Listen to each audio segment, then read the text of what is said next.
క్రొత్త వార్త కొన్ననాళ్ళకైనా వచ్చు క్రొత్త వార్త.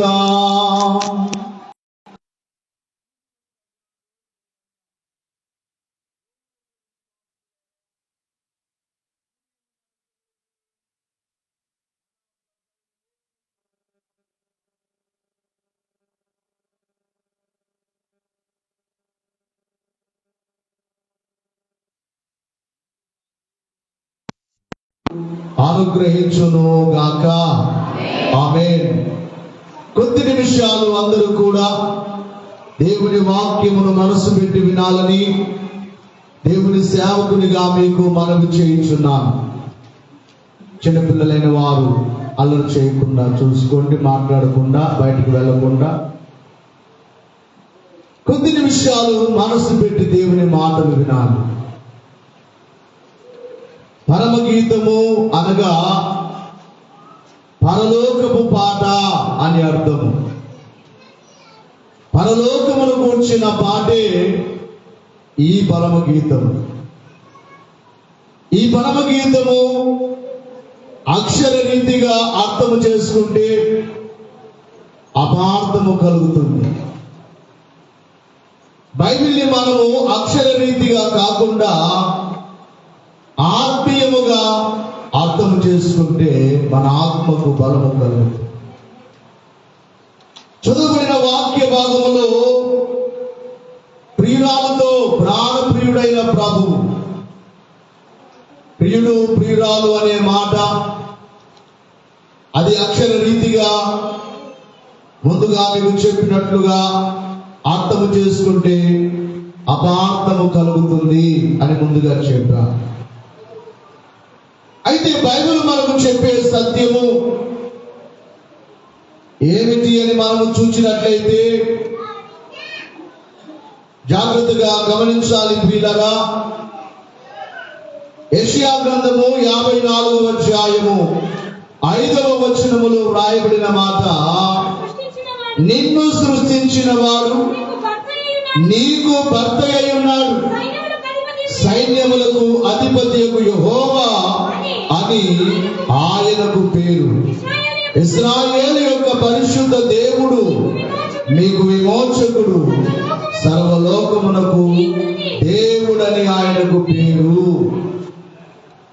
అమ్మా వినాలి, నిన్ను సృష్టించిన వాడు నీకు భర్త అయి ఉన్నాడు. అమ్మా దయచేసి అందరూ అయ్యా వినాలి. సృష్టికర్త మనకు ఏమై ఉన్నారు అంటే భర్త అనే మాట చదువుకుంటున్నాం. భర్త అనగానే ఈ మాట బాగోలేదు అనేటట్లుగా ఉంటుంది.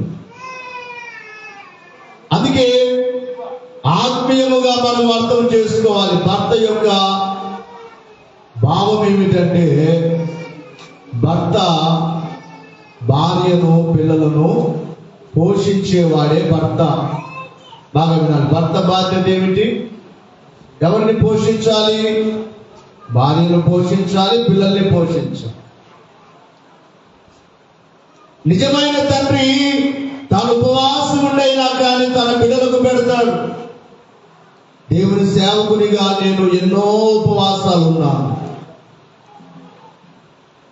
నా జీవితంలో ఎన్నో దినాలు ఉపవాసాలు ఉన్న సందర్భాలు. అయితే నా బిడ్డలు ఒక పూట ఉపవాసం ఉండడానికి నేను ఒప్పుకోను. శనివారం హాఫ్ డే మేము ఇంటికి వచ్చిన తర్వాత తింటాంలే డాడీ అంటే కూడా ఒక 2 ఇడ్లైనా తిని వెళ్ళండి అని నేను పెట్టి పంపిస్తాను. ఎందుకు అంటే ఆ ఉపవాసం ఉండడాన్ని బట్టి నా ఆరోగ్యం చాలా దెబ్బతిన్నది. అది నాకు తెలుసు. నేను తాడపత్రిలో ఉన్నప్పుడు ఒంటరిగా ఉండేవాడిని. భోజనం చేసుకోవడానికి నేను పనిచేసేది దాదాపుగా 5 కిలోమీటర్ల దూరానికి వెళ్ళేవాడిని. 5 కిలోమీటర్ల దూరానికి వెళ్ళి మరలా తిరిగి రావాలంటే ఆటో ఛార్జ్ అవుతుందని చెప్పి మధ్యాహ్నం భోజనం లేకుండా రాత్రికి వచ్చి పని అంతా ముగించుకొని ప్రార్థన అంతా అయిన తర్వాత భోజనం చేసేవాడిని. అలా మన ఎన్నో దినములు. అలాగే వృత్తిశాలలో ఉన్నప్పుడు అప్పుడు ఉపవాస ప్రార్థనలు ఎక్కువ జరిగేవి. తాటి ఆకుల శాలలో 3 రోజులు ఉపవాస ప్రార్థనలు జరిగేవి. అయ్యగారు ఫోన్ చేసి, అబ్బాయి త్వరగా రెడీ చేసుకుంటే, ఇప్పుడు కాదు, అప్పుడు మీరు ఇప్పుడు కింద వేసుకున్న బట్టలు సపరేట్గా కట్టాలి. ఆ ఉపవాస ప్రార్థనకు ఎంత జనం వస్తారో అంతవరకు చుట్టూ బట్టలు కట్టాలి. ఆల్టర్కు బ్యానర్ కట్టాలి. ఇక్కడ ఆల్టర్ రెడీ చేసుకోవాలి. సన్నిధి కుర్చీలకు ఒక కొత్త బట్ట వేసి అక్కడ సపరేట్గా సన్నిధి కుర్చీలకు రెడీ చేసుకోవాలి. ఇదంతా రెడీ చేసుకునే లోపు కరెక్ట్గా 10 అయ్యేది టైం. 10 గంటలకు ఫోన్ వచ్చేది, అబ్బాయి రెడీయా, స్టార్ట్ చేయి. ప్రార్థన స్టార్ట్ అయితే 1 గంట 12:30 1 గంట సమయానికల్లా అయ్యగారు గారు వచ్చేవారు. ముగిపోయే లోపు 6 అయ్యేది టైం. వాళ్ళు వచ్చిన తర్వాత బయటికి వెళ్ళి భోజనం చేసి వద్దాం, టిఫిన్ చేసి వద్దామంటే కుదరదు. అప్పుడు అలా ఉండేది పరిస్థితి. ఇప్పుడు కాదు, ఇప్పుడైతే అందరికీ స్వేచ్ఛ. వీళ్ళని గమనించాలి. సాయంకాలం 6 గంటల వరకు ప్రార్థన అయిన తర్వాతనే భోజనం. దేవుని సన్నిధిలో గడిపిన సందర్భాలు. 40 రోజులు ధ్యానాలు వచ్చాయంటే ఉపవాసాలు. మోషే సుఖ ఉపవాసాలు వచ్చాయంటే ఉపవాసం. కనుక నిజమైన తండ్రి తన ఉపవాసం ఉన్నా పర్వాలేదు, తన బిడ్డల కడుపు కాలకూడదు. పోషించేవాడే భర్త. శరీర సంబంధంగా శరీర కోరికలు మాత్రమే, అది ఆ శరీర సంబంధమైనది. శరీర సంబంధమైన వాటిని గురించి నేను మాట్లాడట్లేదు, కానీ ఆత్మ సంబంధమైనది ఏమిటంటే భర్త అనగా అర్థం ఏమిటంటే పోషించేవాడు. భర్త అంటే అర్థం ఏమిటంటే రక్షించేవాడు. ఈ సృష్టి అంతటికి పోషకుడు దేవుడే, రక్షకుడు దేవుడే. కాబట్టి ఆయనకు పేరేమిటంటే నిన్ను సృష్టించిన వాడు నీకు భర్త అయి ఉన్నాడు అనే మాట చూస్తున్నా. అంటే మన పోషకుడు భర్త అనే మాటకు ఇంకొక అర్థం వస్తుంది. అదేమిటంటే తండ్రి అని కూడా వస్తుంది. ఒక తండ్రి లాంటి వాడే భర్త. కుటుంబాన్ని అందరినీ చూసుకోవాలి, పిల్లల్ని చూసుకోవాలి, తండ్రి బాధ్యత. భర్త అనగా తండ్రి. దేవుడు మనకు తండ్రి అయి ఉన్నాడు. ఇంకో మాటలో చెప్పాలంటే ఆయన మనకు ప్రియుడై ఉన్నాడు, ప్రాణ ప్రియుడై ఉన్నాడు. అందుకనే నా ప్రాణ ప్రియుడా, ప్రియురాలు, ప్రియుడైన ప్రభుని జ్ఞాపకం చేసుకుంటూ చెప్పే మాట నా ప్రాణ ప్రియుడా. ఇక్కడ ప్రభువు ప్రియురాలతో మాట్లాడుచున్న మాట ఏమిటంటే బండ సందులలో ఎగురు నా పావురమా. ఈ యొక్క వచనం అంతా చెప్పాలంటే చాలా సమయం పడుతుంది. దాదాపుగా ఒక 3 గంటలైన సమయం సరిపోదు. ఒక్క లైన్ మాత్రమే ఇప్పుడు చెప్పాలి. బండ. బండ ఎవరికి పోలిక? ఒక మాటలో చెప్పాలంటే బండ, మనం కురుబోడు కొండలు చూస్తుంటాం, పెద్ద పెద్ద బండలు. బల్లారి కొండ చూస్తాం. ఆ కొండ అంతా కూడా ఒక బండ, పెద్ద బండ. ఎంత బలమైనదో, ఎంత బలంగా ఉంటుందో బండ. బండ అంటే బండ కాదు, కానీ బండ అంటే బలమైనది, బండ అంటే స్థిరమైనది. ఆ బల్లారి కొండను తీసి పక్కనికి పెట్టడానికి ఆ పెద్ద బండంతా తీసుకెళ్ళి ఒకసారి తీసుకెళ్లి పక్కన పెట్టడానికి కుదురుతుందా? ఎన్ని మిషన్లు వచ్చినా కుదరదు. ఒకవేళ ముక్కలుగా తీయొచ్చేమో కానీ ఒకేసారి తీసి పెట్టలేదు. బండ ఎలాగైతే బలమైనదో, బండ ఎలాగైతే స్థిరమైనదో, యేసుక్రీస్తు వారికి పెట్టబడిన పేర్లలో ఒక పేరు ఏమిటంటే బండ. ఆ మాటను మనం బైబిల్లోనే చూస్తాం. కొరింథీయులకు రాసిన మొదటి పత్రికలో ప్రియులారా 10వ అధ్యాయము, మొదటి పత్రిక 10వ అధ్యాయం 4వ వచనంలో రాయబడిన మాట, అందరూ ఆత్మ సంబంధమైన ఒకే పానీయమును పానము చేసిరి, ఎలయనగా తమ్మును వెంబడించిన ఆత్మ సంబంధమైన బండలోనిది త్రాగిరి, ఆ బండ క్రీస్తే. ఎవరట ఆయన? చెప్పాలి గట్టిగా. స్థిరమైన వారు, కదలని వారు, బలమైన వారు. బండ ఎలాగూ స్థిరమైనదో, బండ ఎలాగూ బలమైనదో, యేసుక్రీస్తు వారు బలమైన వారు. అందుకే బండ. ఆయనకు పెట్టబడిన పేర్లలో ఒక పేరు ఏమిటంటే బండ. అయితే ఆ బండకు సందులున్నాయి. దీని గురించి చెప్పాలంటే బండ సందులు అంటే ఆ బండ ఈ లోకమునకు వచ్చి గాయపరచబడినది. నీ కొరకు, నా కొరకు, భూలోకములో ఉన్న మానవులందరి కొరకై ఆయన చేతులలో మేకులు కొట్టబడి ఒక సందులు చేయబడ్డాయి. ఆయన ప్రక్కలో పల్లెముతో పొడబడి సందు చేయబడింది. బండకున్న సందులు ఆయన తలపై ముల కిరీటము, తలపై కిరీటము తగిలించి యదుమగా కాలువలోచు రక్తంబుగారే మేఘాలు జతపరచి మేకుతో కొట్టంగా కాలువలోచు రక్తంబుగారే రెండు చేతులలోను రెండు మేకులు కొట్ట కాలువలోచు రక్తంబుగారే తన మూల్య రక్తము మన దాత్రి జనులా పాప నివృత్తికై చిందే పావనుండు. ఆయన కొట్టబడ్డారు. సంఖ్యాకాండంలో మోషే గారిని దేవుడు మాట్లాడుతూ 21వ అధ్యాయంలో మోషేతో దేవుడు మాట్లాడుచు నీవు ఆ బండతో మాట్లాడమన్నారు.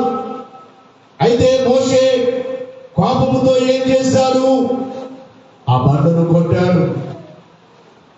బండ ఎవరు అంటే క్రీస్తే. మాట్లాడవలసిన బండతో ఏం చేశాడు మోషే? దయచేసి 20వ అధ్యాయంలో ప్రియులను గమనించాలి. 8వ వచనములో చూస్తే నీవు నీ కర్రను తీసుకొని నీవును 7వ వచనములో అతడు యెహోవా మోషేకు ఇలా సెలవిచ్చెను, నీవు నీ కర్రను తీసుకొని నీవును నీ సహోదరుడైన ఆరోనును ఈ సమాజమును పోగు చేసి వారి కనుల ఎదుట ఆ బండతో మాట్లాడును. అది నీలించును.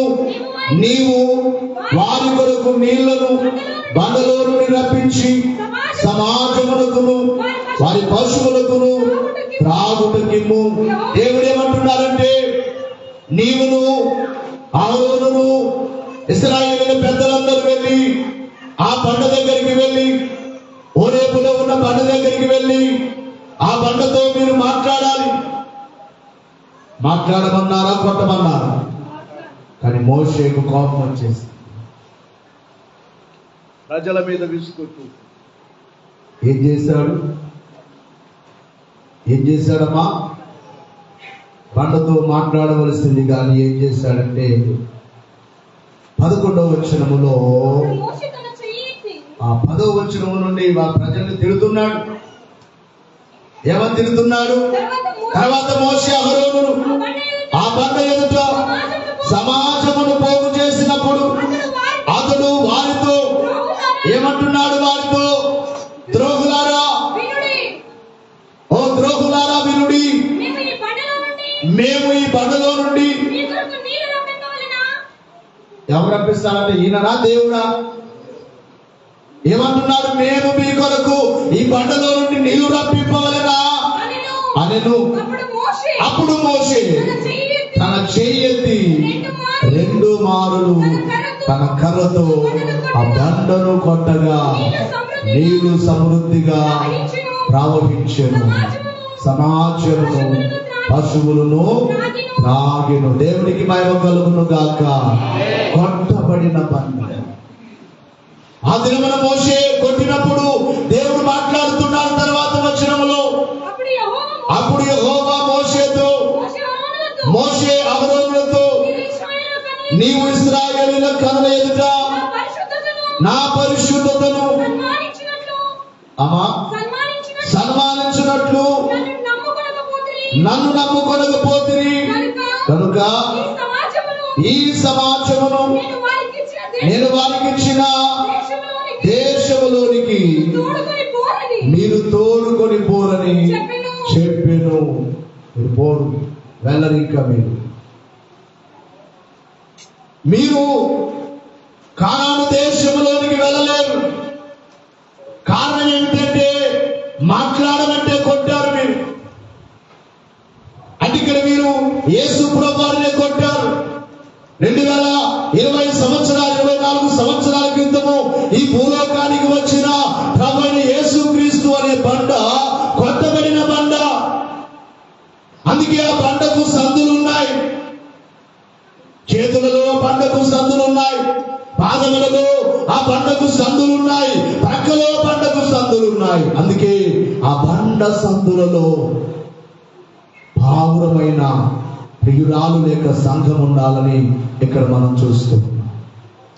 పురుషోత్తం చౌదరి గారు పాట పాడొచ్చు అంటున్నారు. ఇచ్చాక మిది కాదు మిగులా తలపోయా ముచ్చాట తీరాదు అచి వచ్చినా అవతారుడా నీ ప్రక్క గృచుగాయములో పలనే జొచ్చి నీ ప్రేమ జూతూ నయన్నా రాగదే ఓ యేసు తండ్రి నయన్నా రాగదే నయన్నా సిలువలోని వాయాస పడిన నాటి నీ అంగ్రియుగము నిపుడు నాయాశ తీరా జూదు నయన్నా రాగదే. భక్తుడు అంటున్నాడు, నీ గాయములలోనికి నేను వెళ్ళాలి అంటే నీ గాయముల సందులోనికి తెచ్చుకోవాలి. నీ గాయముల సందులోనికి వెళ్ళి నిన్ను చూడాలి. అమ్మ దయచేసి వినాలి, మనసు పెట్టి వినాలి. దేవునికి మహిమ కలుగును గాక. కనుక ప్రియులారా, మీ అందరికీ చెప్పే మాట, ఈ బండను గూర్చి 7 విషయాలు చెప్పి ముగించాలనుకున్నాను. బండ అంటే ఎవరు చెప్పండి. మళ్ళీ అలాగని మీరు ఒక బండ ఇంట్లో పెట్టుకొని బండను మొక్కకూడదు సుమా. పోలిక చెప్తున్నాను. బండ అంటే బలమైనది, బండ అంటే స్థిరమైనది. ఎప్పటికీ ఇప్పుడు బల్లారి కొండ ఎప్పటి నుంచి ఉంది, ఎప్పటి నుంచి ఉందో మనకు తెలియదు. స్థిరంగానే ఉంటుంది అక్కడే. దేవుడు కూడా ఎప్పటి నుంచి ఉంటాడో తెలియదు. ఆయన స్థిరమైన వాడు. బండ స్థిరంగా ఉంటుందో దేవుడు కూడా స్థిరమైన వాడు. అన్ని అంతరించిపోయిన ఆయనకు అంతము లేదు. ఆయన బలమైన వాడు. కనుక ప్రియులారా, మొట్టమొదటిగా చూసినట్లయితే బండ సందులలో మనం ఉండాలి అనే మాట నిందాక చదువుకున్నాం. సంఘం ఉండాలి.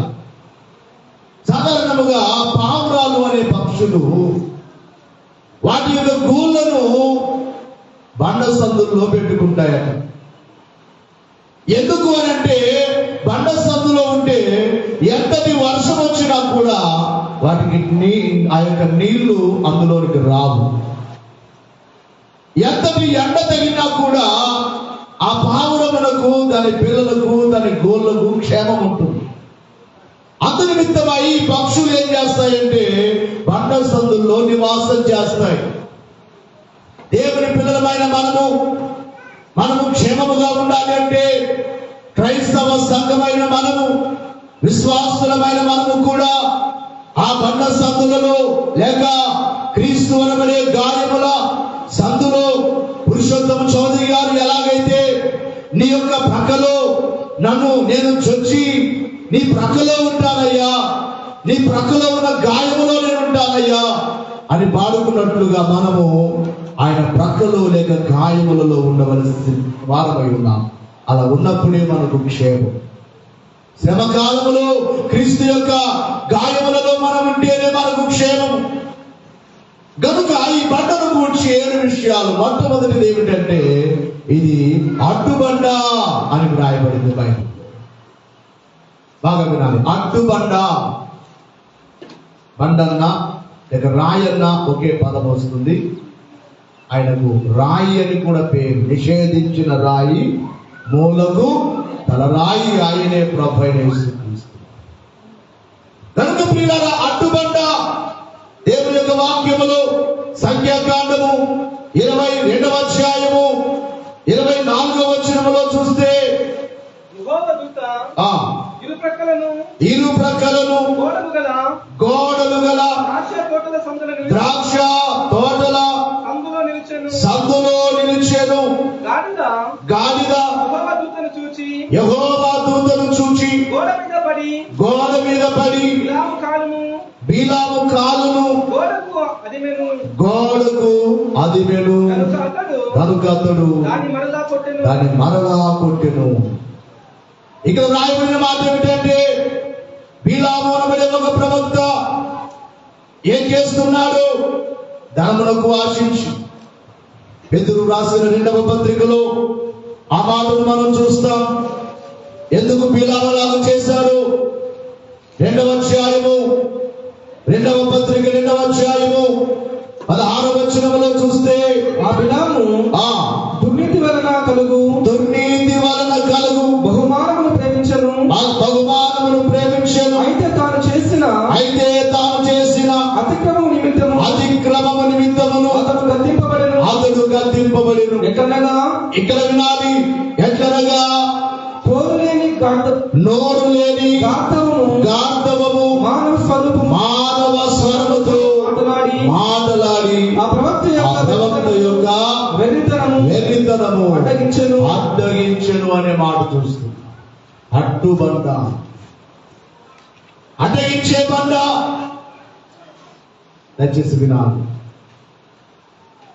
దయచేసి వినాలి. దేవునికి భయం కలుగును గాక. ఏ బండ? చెప్పండి. అడ్డుబండ. ఎందుకు అడ్డగించాడు? ఇక్కడ బాలాకు అనే రాజు యొక్క మాట విని బిలాము ప్రవక్త ఏం చేశారంటే దేవుని ప్రజలను శపించడానికి వెళుతున్నారు. ఇశ్రాయేలీయులనే శపించడానికి, ఇశ్రాయేలీయులనే దేవుని ప్రజలనే శపించాలని బాలాకు మాట విని బిలాము అనే ప్రవక్త బయలుదేరినప్పుడు దేవుని యొక్క దూత నిలబడినది. అతని బంధంలో దూత యేసుక్రీస్తు వారికి సాదృశ్యం. యేసుక్రీస్తు వారికి అనేక రీతులుగా మనకు కనబడతారు. బైబిల్ ఒక బండగా కనబడతాడు, ఒక దూతగా కనబడతారు. మెల్కీషెదెకుగా అబ్రహామునకు ప్రత్యక్షమయ్యాడు. ఎలా చెప్పుకుంటూ వెళ్తే అనేక రీతులుగా ఆయన మనకు కనబడతారు. గమనించాలి ప్రియులారా, దేవుని యొక్క వాక్యములో రాయబడిన మాట, ఈ దూత ఎదురుగా నిలబడింది. అటువైపు గోడవలే ఇటువైపు గోడవలే ఒక రాయి అడ్డు పెట్టినట్లుగా. గాడిద ఎక్కడికి వెళ్ళాలో అర్థం కావట్లేదు. ఇటు వెళ్ళాలంటే వెళ్ళడానికి లేదు, ఇటు వెళ్ళాలంటే వెళ్ళడానికి లేదు. ముందు ఎవరున్నారు? చెప్పండి గట్టిగా. దేవుని దూత అడ్డుగా వెళ్ళొద్దు నీవు. నాకు చదువుకున్న పేతురు రాసిన పత్రికలు దుర్నీతి సొమ్మును ఆశించారు. దుర్నీతి వలన వచ్చే సొమ్మును ఆశించి, ధనమును ఆశించి దేవునికి వ్యతిరేకంగా వెలుచు ఉన్న ఈ బిలాము ప్రవక్తను అడ్డగించిన బండ. అటువైపు గోడవలే ఇటువైపు గోడవలే, ఎటు వెళ్లకుండా అడ్డగించారు. ఇక్కడ పేతురు పత్రికలో కూడా చదువుకుంటున్నాం అడ్డగించను అనే మాట. అందుకే అడ్డుబండ అని పేరు పెట్టబడింది. ఎందుకు అడ్డగించారు? ఎంతటి ప్రవక్త అయినా ఎంతటి భక్తుడైనా గమనించాలి, దేవునికి వ్యతిరేకంగా తాను వెళుతూ ఉంటే ముందుకు వెళ్ళనివ్వడు. అమ్మాయి వినాలి, నీ నా జీవితంలో కూడా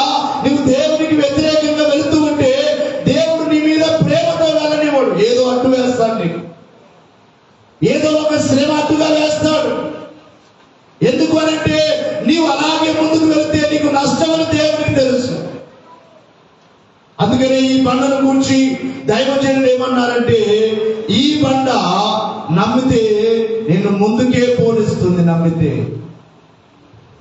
ఈ బండను నీవు నమ్మితే నిన్ను ముందుకే పోనిస్తుంది.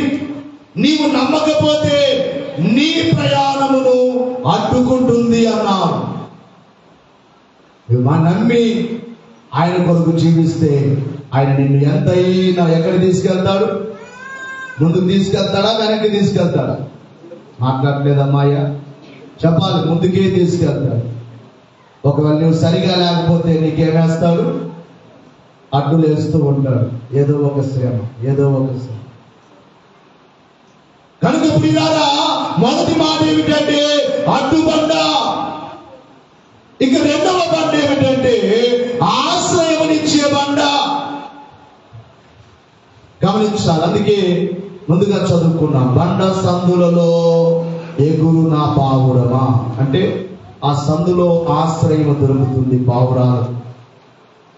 క్రీస్తు యొక్క గాయములలో, క్రీస్తు యొక్క రెక్కల నీడలో విశ్వాసికి ఆశ్రయం దొరుకుతుంది. ఆయన నీడలో బ్రతకడానికి మనం ఇష్టపడాలి. ఆశ్రయించే పండగ ఇక్కడ మనకు కనబడుతుంది క్లుప్తముగా సమయాన్ని బట్టి తెలియజేస్తూ. ఇక మూడవ మాట ఏమిటంటే అభ్యంతరము కలిగించే బండ. ఎందరు దేవుని పిల్లలను కాని మార్గములో, దేవునికి విరుద్ధమైన మార్గములో నడిస్తే వారిని ఏం చేస్తుంది అంటే అభ్యంతరము కలిగిస్తుంది. యెషయా గ్రంథము 8వ అధ్యాయము 14-15 వచనాల్లో చూస్తే, అయితే ఆయన ఇశ్రాయేలు యొక్క 2 కుటుంబములకు తగులు రాయిగాను అభ్యంతరము కలిగించు బండగాను ఉండును. ఇక్కడ రాయబడిన మాట తగిలే రాయిగా, అభ్యంతరము కలిగించే బండగా. దయచేసి మీరు వినాలి, మీకు అర్థమవుదేమో. అందుకే పరమగీతం చెప్పడం చాలా రోజులు వదిలిపెట్టేస్తుంది, తప్పవుతుంది. రాష్ట్రం కూడా నాతో మర్మాలు చెప్తే వాళ్ళకి ఏమర్థం అవుతుంటుంది అంటుంది. ఎంతకాలం అని మనం దాచిపెట్టాలి ఇవన్నీ? బైబిల్లో ఉన్నాయా, బయట ఉన్నాయా? అట్లా అభ్యంతరము కలిగించే బండ, అడ్డుకునే బండ, అభ్యంతరము కలిగించే బండ. ఒకవేళ నీవు కాని మార్గములో నీ వెళ్ళినట్లయితే అభ్యంతరాన్ని కలిగిస్తుంది బండ. గమనించాలి ప్రియులారా, ఇంకా చాలా విషయాలు మనకు కనబడుతూ ఉన్నాయి. 4వదిగా చూసినట్లయితే ఒకవేళ అజాగ్రత్తగా ఉంటే నాశనము చేసే బండ, నలిపివేసే బండ. మత్తయి సువార్త 21వ అధ్యాయం 44వ వచనములో యేసు ప్రభువారు చెప్పే మాట ఇక్కడ మనకు కనబడుతుంది. చూడండి ఒకసారి. మరియు ఈ రాతి మీద, ఒక మైక్ తీసుకోమని కూడా ఒక తర్వాత చదవండి త్వరగా. మరియు ఈ రాతి మీద పడువాడు, ఈ రాతి మీద లేక ఈ బండ మీద పడువాడు తునకలైపోవును గాని అది ఎవరి మీద వినాలి. ఈ బండ మీద ఎవడైతే పడతాడో ఏమైపోతాడట? ఈ బండ మీద మరలా చదువు. మరియు ఈ రాతి మీద పడువాడు తునకలైపోవును గాని ఏమైపోవును? తునకలైపోవును గాని అది ఎవరి మీద పడును వానిని నలిచి వేయునని. బండ మీద పడ్డా ప్రమాదమే, బండ మీద వచ్చి పడ్డా ప్రమాదం. దేవునికి వ్యతిరేకంగా, క్రీస్తుకు వ్యతిరేకంగా నీవు ప్రవర్తించినా నీకు ప్రమాదమే. లేక క్రీస్తే నీ మీదకి వచ్చి శాపముగా ఆయన నీ మీద పడ్డా అంటే ఆయన ఉగ్రత నీ మీదకి వచ్చిన ప్రమాదమే, లేక నీవు ఆయన మీద పడ్డ ప్రమాదమే. కొంతమంది దేవునికి వ్యతిరేకంగా ప్రవర్తిస్తారు. కొంతమంది దేవుడు ఒకవేళ నమ్మితే నమ్ము, నమ్మకపోతే విడిచిపెట్టు. కొంతమంది దేవుని తిట్టడం, చెడ్డగా మాట్లాడడం చేస్తారు. పడుతుంది దెబ్బ. ఎప్పుడోసారి బండకు వ్యతిరేకంగా ఉంటే అంటే బండ మీద పడినట్లే నీవు పోయి బండ మీద జారి పడితే ఏమవుతుంది? అట్లా తలకాయ పడితే ఏమవుతుందో చెప్పండి, పగులుతుందా పగలదా? దెబ్బకు ముక్కలు అయిపోతుంది. నా చిన్నతనంలో యేసు ప్రభుని నమ్మామంటే నేను ఒక్కనే మొదటిగా మా ఊర్లో నమ్మాను. అందుకొరకై మా ఊర్లో చాలా మంది తిట్టేవారు నన్ను.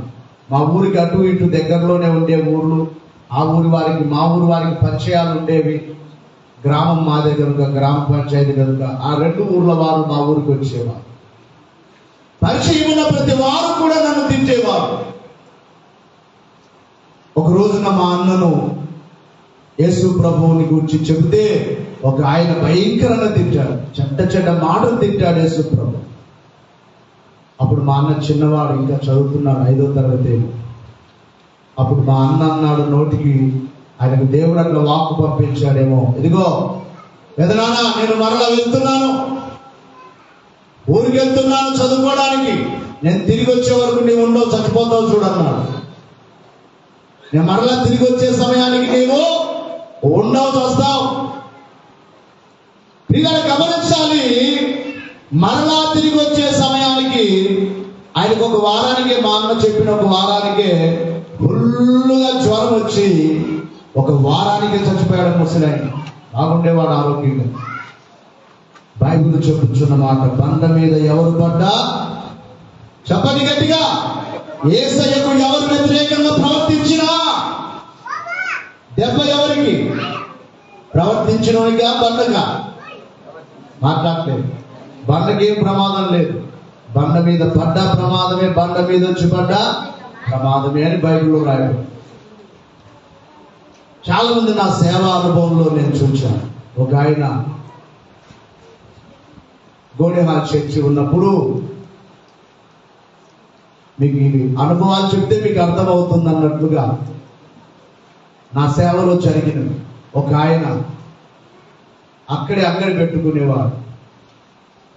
నేను ఖాళీగా ఉంటే మందిరాల దగ్గరికి వెళ్ళి మందిరం దగ్గర ఎక్కువగా గడిపేవాడు. బైబిల్ చదువుకోవడం, ప్రసంగాలు రాసుకోవడం అలాగున ఉండేవాడు. ఆ మనిషి ఎందుకో నా వైపు గుర్రుగా చూసేవాడు.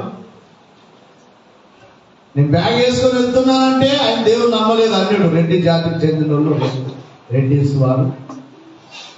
అయ్యా గోడెహాల్ చర్చి పక్కనే ఉంటుంది. ఆయన ఎలా చూసేవాళ్ళు అన్నమాట. నాకు అనిపించింది, ఎందుకు ఈయన ఇలా చూస్తాను నా మీదకి, నా మీద ఏం కోపం ఈయనకి, నేనేం చేశాను ఈయనకి అని చాలాసార్లు నాలో నేను బాధపడుకుంటూ వెళ్ళేవాడిని. అలాగే వెళ్ళేవాడిని. మరో వచ్చేటప్పుడు చూసేవాడు, వెళ్ళేటప్పుడు చూసేవాడు. ఇంతకీ ఏం జరిగిందో ఏమో కానీ కొంతకాలానికి మారిపోయింది. ఇంకా ఏం మారిపోయిందంటే, నేను మందిరం దగ్గరికి వెళ్ళినా అంగడి ఎక్కడే ఉంటుంది, అంగడిలో కూర్చున్నవాడు లేస్తాడు పైకి, లేచి 2 చేతులు జోడించి నమస్కారం సార్ అంటాడు. మరలా ప్రార్థన ముగించుకొని మరలా తిరిగి వచ్చేటప్పుడు, ఉదయం చెప్పాడు కదా, మరలా సాయంకాలానికి చేతులు జోడించి నమస్కారం సార్ అనేవాళ్ళ. కానీ ఇంతకీ ఏమైందంటే, ఒకేసారి తనకున్న ఆస్తి అంతా నష్టమైపోయింది. అంటే దేవుని సేవకులు, దేవుని గురించి సేవ చేసే సేవకుని గురించి కూడా వ్యతిరేకంగా ఏదైనా ఆలోచన చేస్తే అది దేవునికి విరుద్ధంగా చేసినట్లే. అందుకే బండ మీద పడ్డా ప్రమాదమే, బండొచ్చి మీద పడ్డా ప్రమాదమే. కనుక ఇది ఓ మాటలో చెప్పాలంటే, పడిన వారికి లేక పడిన వారిని ముక్కలు చేసే బండ, మీద పడవేసుకున్న వారికి నలిపివేసే బండ, నాశనము చేసే బండ. సరే ప్రియులారా, ఇంకా 5వదిగా మనం చూసినట్లయితే, ఈ బండను గురించి ఇశ్రాయేలీయులైన వారు రాయొచ్చు. మోషే గారు అక్కడ కొట్టబడిన బండగా బైబిల్లో మనం చూస్తూ ఉన్నాం. కొరింథీ మొదటి పత్రికలో 10వ అధ్యాయంలో 4వ వచనములో ఇక్కడ మనకు ఈ బండ ఏం చేసిందంటే, వెంబడించే బండ. ఏ బండమ్మాయ్యా? గట్టిగా చెప్పాలి. మరి మీరే ఇప్పుడు కథలు అన్నారు కదయ్యా, ఈ బండలు కాదమ్మా, యేసు ప్రభు అనే బండ ఏం చేస్తారట, వెంబడిస్తూ ఉంటాడు తన పిల్లలను. ఇశ్రాయేలీయులను వెంబడించాడు. నిన్ను, నన్ను, మనలను, బైబిల్ మిషన్ను, బైబిల్ మిషన్ సంఘాలను, బైబిల్ మిషన్ సేవకుల్ని, బైబిల్ మిషన్ విశ్వాసులను ఆయన వెంబడిస్తూ ఉన్నాడు. అందరూ ఆత్మ సంబంధమైన ఒకే బండలోనిది పానము చేశారు. ఎలాగనగా తమను వెంబడించిన ఆత్మ సంబంధమైన బండలోనిది త్రాగారు. ఆ బండ క్రీస్తే, వెంబడించే బండ. ఇక్కడే మరొక మాట మనం చూస్తూ ఉన్నాం, దాహము తీర్చిన బండ. ఆరవదిగా ఏమిటి అంటే దాహము తీర్చిన బండ. దాహముతో ఉన్న వారికి, బహుశా నీవు ఏ దాహముతో ఉన్నావో, ఒక సమస్య నీకున్నప్పుడు అది తీరడమే ఒక దాహం, అది తీరలేదంటే దాహమే. అప్పులు అనే దాహము, రోగం అనే దాహము, సమస్యలనే దాహము. నీవు ఏ దాహముతో ఉన్నా, ఏ సమస్యలతో ఉన్నా, నీ దాహమును తీర్చే బండ. ఇశ్రాయేలీయుల యొక్క దాహం ఎలాగైతే తీర్చిందో, నీ నా దాహమును తీర్చే బండ. ఇక చివరి మాట ఏమిటంటే, ఒక్కసారి అందరు లేచి నిలబడదాం, ఎవరికి బయటికి వెళ్ళొద్దు. చివరి మాట ఏమిటంటే, కన్నీటికి కరిగిపోయే బండ. చెప్పండి అయ్యా, అమ్మా, ఏంటట?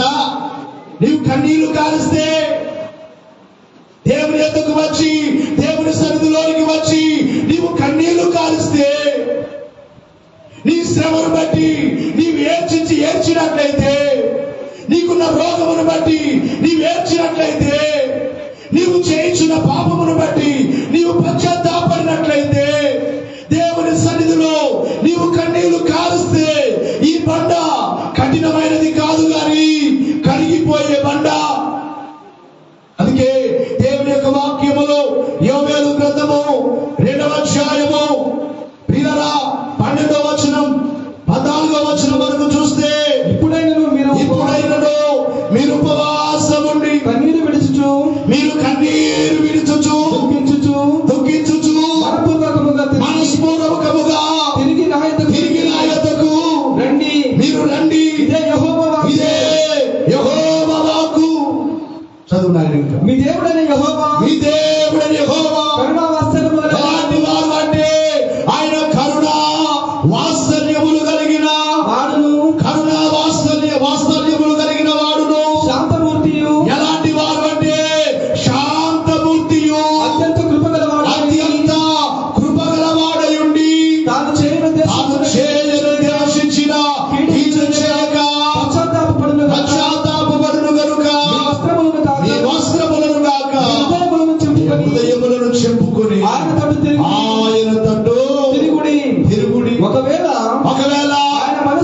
ఆయన మనసు తిప్పుకొని పశ్చాత్తాపపడి దేవుడైన యెహోవాకు తగిన నైవేద్యమును అర్పణమును మీకు దీవెనగా అనుగ్రహింపబడని ఎవడు చెప్పగలడు? గమనించాలి ప్రియులారా, ఇక్కడ రాయబడిన మాట ఏమిటంటే, ఇప్పుడైనా మీరు తిరగండి, ఈ బండ వైపు తిరగండి, లేకపోతే క్రీస్తు వైపు తిరగండి. ఆయన ఎవరు అంటే కరుణా వాత్సల్యములు కలిగిన వాడు. ఆయన ఎవరు అంటే శాంతమూర్తి. ఆయన ఎవరు అంటే కృపా సత్యము కలిగిన వాడు. నీవు కన్నీళ్లు కారిస్తే, నీవు పశ్చాత్తాపడితే, నీవు ఏడుస్తే, నీ కన్నీళ్లను చూచి సంతోషించేవాడు కాదు దేవుడు. బహుశా నీ బంధువులైతే నీవు ఏడిస్తే వారు అనుకుంటారు ఏమని, వారు అలాగే ఏడవాలనుకుంటారు. నీ స్నేహితులైతే నీవు ఏడుస్తూ ఉంటే వారు అలాగే ఏడవాలనుకుంటారు. కానీ దేవుడు అలా కాదు. ఏడ్చే వారిని చూసి తన మనస్సు కరిగించుకుంది. కరిగిపోయే బండ క్రీస్తు ఎవరు అంటే వెంబడించే బండ. క్రీస్తు ఎవరు అంటే దాహము తీర్చే బండ. క్రీస్తు ఎవరు అంటే ఇదిగో నీవు కన్నీళ్లు కారిస్తే నీ కన్నీళ్లకు కరిగిపోయి నీ కన్నీళ్ళు ఏవైనా కావచ్చు, నీ కష్టమును బట్టి కావచ్చు, నీకున్న ఇబ్బందులను బట్టి కావచ్చు, నీ భర్తను బట్టి కావచ్చు, నీ అప్పులను బట్టి కావచ్చు, నీకున్న నష్టమును బట్టి కావచ్చు. ఇంకో మాటలు చెప్పాలంటే, నిజమైన విశ్వాసమైతే నువ్వు పాపము చేస్తున్నావా, నీ పాపమును బట్టి నీవు కన్నీళ్లు కార్చినా ఆయన కరిగిపోతాడు. అయ్యా, నీకు విరుద్ధంగా పాపం చేస్తున్నానయ్యా నేను అని నీవు కన్నీళ్లు కారిస్తే, ఆ కన్నీళ్ళు ఏమైనా కావచ్చు, కష్టమును బట్టి కావచ్చు, పాపమును బట్టి కావచ్చు, నష్టమును బట్టి కావచ్చు. ఎందరో మాతో కన్నీళ్లు కారుస్తూ ఆ కన్నీళ్లు ఎరిగిన వారు కనుక మన కుమారుడు ఫోన్ చేసి, అయ్యా నేను ఏమి చేయలేదు, అంత నా మీదకి వేస్తారు,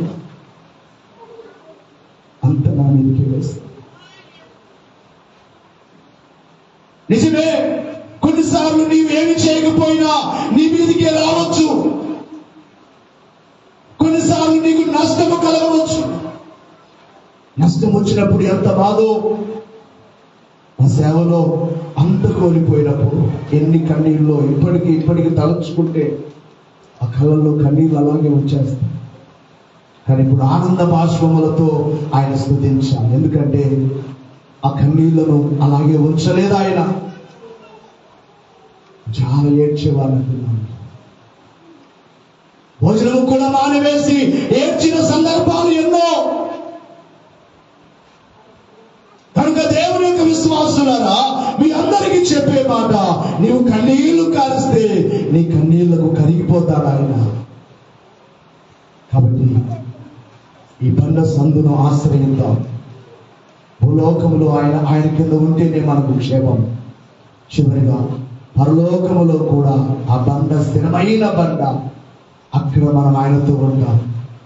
పరలోక రాజ్యములు ఆయనతో ఉండాలంటే ఈ భూమి మీద మనము ఎవరిని ఆశ్రయం చేసుకోవాలి చెప్పండి? క్రీస్తు అనే బండను ఆశ్రయం చేసుకుని ఆ బండ దగ్గర కన్నీళ్లు కార్చుచు ఆ బండను కోరుకుంటూ ఆ బండ మనల్ని వెంబడించాలని కోరుకుంటూ, నిజముగా ఆయన మనల్ని వెంబడిస్తున్నాడు. చెప్పండి, ఎంతమందికి యేసు ప్రభు వెంబడించాలని కోరుకుంటున్నాడు? చేతులు ఎత్తండి. వెంబడిస్తేనే నీకు క్షేమం. వెంబడిస్తే దైవజనులు అన్నారు, కృపాక్షేమములు సంపదలు వెంట వస్తాయి. క్రీస్తు వెంబడిస్తే అయ్యగారు పాడారు కదా, బ్రతుకంతటన్ కృపా క్షేమము వదలకుండగా వచ్చునాతో సుదినములు గల్గు నా పదలు సంపదలు కనుక నాకేమి కొదువా నాదున్నా ఇక నాకేమి కొదువా నాదున్నా శ్రీకలో నన్ను దేవుడేనా శ్రేష్ఠ పాలకు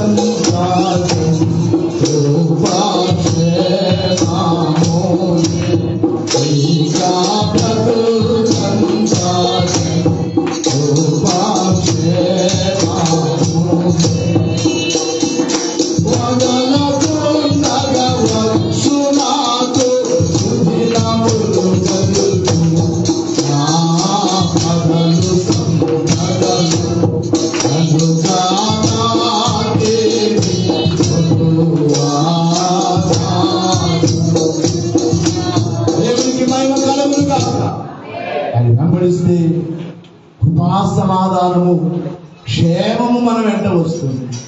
ఆయన వెంబడిస్తే మన ఆపదలన్నీ సంపదలుగా మారిపోతాయట. చెప్పండి ఎలాగా? అమ్మాయ వచ్చే ఆపదలన్నీ ఎలా మారిపోతాయి? సంపదలైపోతాయి. నీకు సంపదలైపోతాయి. ఆయన కోరుకుంటారు. ప్రతి ఒక్కరు, పెద్దలు చిన్నలు, ఎవరు కుమారులు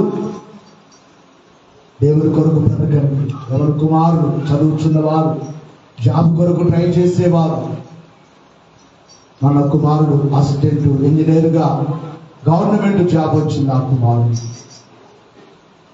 అయితే ఆ కుమారుడు ప్రతి సమయంలో దేవుని సేవకులతో ప్రార్థన చేయొచ్చు. ఆ రిజల్ట్ వచ్చినప్పుడు కూడా, అయ్యా చూస్తున్నానయ్యా, ఇప్పుడు రిజల్ట్ చూస్తున్నానయ్యా, ఒక్కసారి ప్రార్థన చేయి. ఇంటర్వ్యూకి వెళ్తున్నానయ్యా, ప్రార్థన చేయండి. అద్భుత రీతిగా జాబ్ వచ్చింది. ఎలక్షన్లు అయిపోగానే ఆ కుమారుడు జాయిన్ అవుతున్నాడు. దేవునికి మహిమ కలుగును గాక. మరొక కుమారుడు ఎప్పుడు ప్రార్థన చేయించుకుంటూ ఉంటాడు. ప్రతి నెల తప్పకుండా రేషన్ భాగం ఫోన్ పే చేస్తారు. ఇక్కడే మన రంగానే కుమారుడు నిన్న కూడా ఫోన్ చేసి, అయ్యా రేషన్ భాగం వేసుకున్నాను, ఇంకొక జాబ్కి ఎగ్జామ్ రాస్తున్నాను, ప్రార్థించు. కాబట్టి ఎవరి కుమారులేని, పెద్దలేమి, మీరు పనులు చేసుకునేవారే, ఉద్యోగాలు చేసుకునేవారే, వాహనాలు కలిగిన వారే, ఎవరు వెంబడించాలి మిమ్మల్ని? వద్దా? మీకు వద్దా? యేసయ్య వెంబడించాలా వద్దా? కొంతమంది మాట్లాడు, మా బంధువులు మా ఇంటి ఉన్నారు చాలా అయ్యా అంటారా? ನಮ್ಮ ಬಂಧು ಬಲಾಗ మా వెనకులు ఉన్నారు చాలు మాకు అంటారా? ఎవరు కావాలి? గట్టిగా చెప్పాలి. ఎవరు వెంబడించాలి? పాడుకుందాం అందరూ, అందరిలాగే నిలబడండి. ఆరాధన దేవుని కనపడతాం చప్పట్లు కొడుతూ. ఆ బండ ఈ సమయంలో నీ మీదికి ఆశీర్వాదాన్ని కుమరిస్తుంది. అందరూ